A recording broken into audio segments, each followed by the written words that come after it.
What's going on, folks? I am Goat. Welcome back to Warframe Frame Build. So we are at Valkyr. Now, obviously, I did a Valkyr rework video, but I have tinkered around with a couple of more builds just to be goofy. One of them is pretty straightforward as to the why of things, but I will also explain the build that I comfortably run most of the time.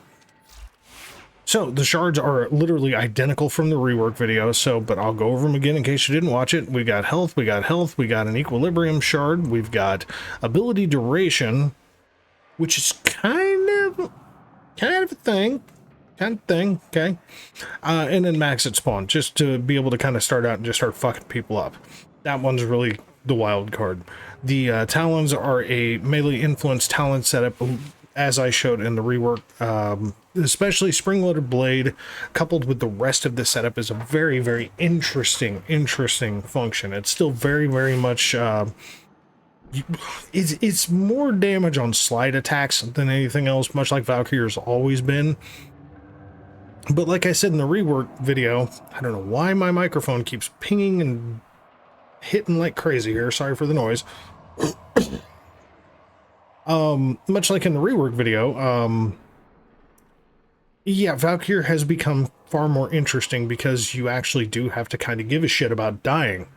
So there's a few ways to get around that. And obviously I did show the, first three builds, but this one is I don't want, acolytes to be able to cast abilities. I don't want basically anything that can cast abilities to be able to cast abilities setup. That is what this is focused about, because again, I still say paralysis sucks in the overall grand scheme of things, so it's the best thing to subsume over.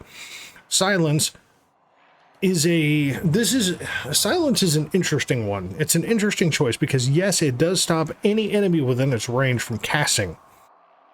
The stun function that it does, so basically the little moment of delirium that it causes enemies because they're, they just get hit with the mute button. It doesn't last very long, and when they recover, they can still shoot at you. But given the speed that Valkyr moves at, it's really not a big deal. Okay? But this is basically functioning towards Eximus attacks, towards Acolyte attacks, anything of the sort.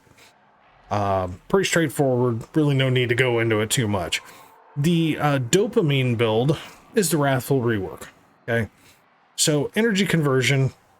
Okay, pretty simple. Grab an energy orb, 50% more on your next ability cast. That can be for Warcry, or it can be for Wrathful Advance. Either one.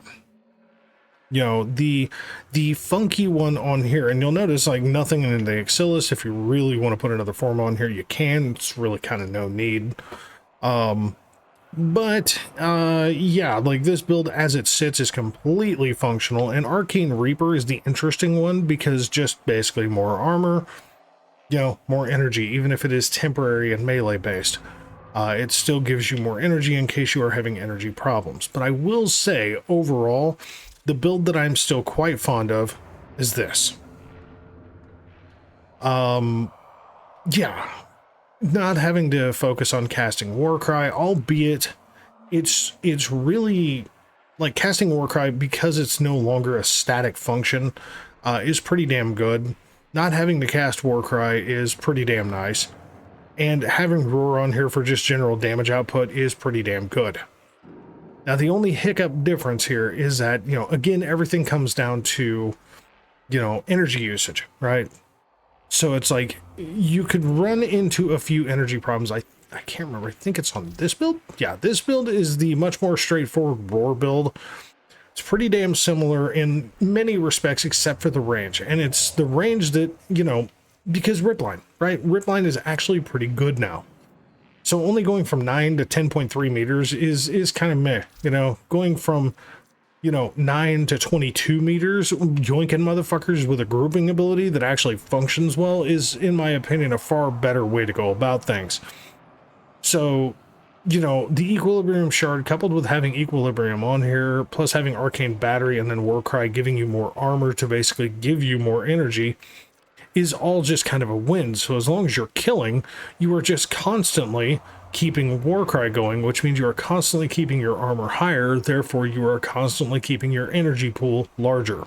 Arcane Fury is just basically on a critical hit, you get more base damage for your melee. It's overall just a very functional good time. So this is the build that we're going to show.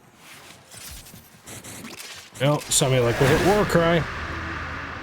No, we got energy. And we're going to do 230s, because why not, right? I mean, hell, we'll even hit Roar.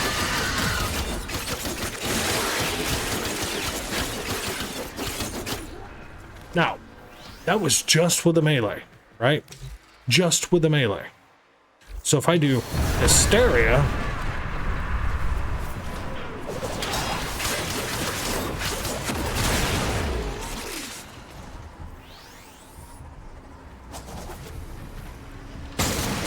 The desk was pissing me off because it was showing damage numbers. Hold on. Whee!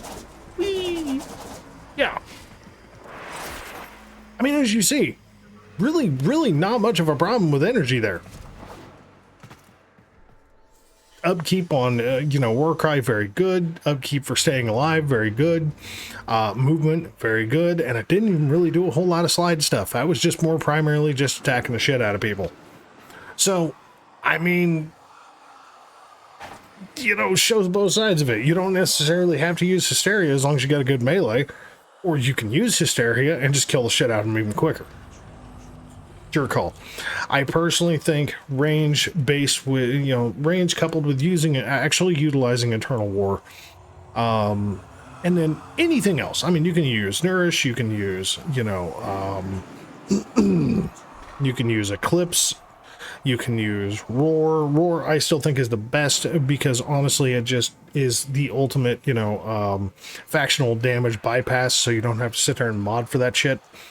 So, I don't know. Overall, this has just been my favorite build to run. It's been really good upkeep. It's actually been surprisingly good. So, just my opinions. Folks, thanks very much for watching. As always, catch you in the next one, all right?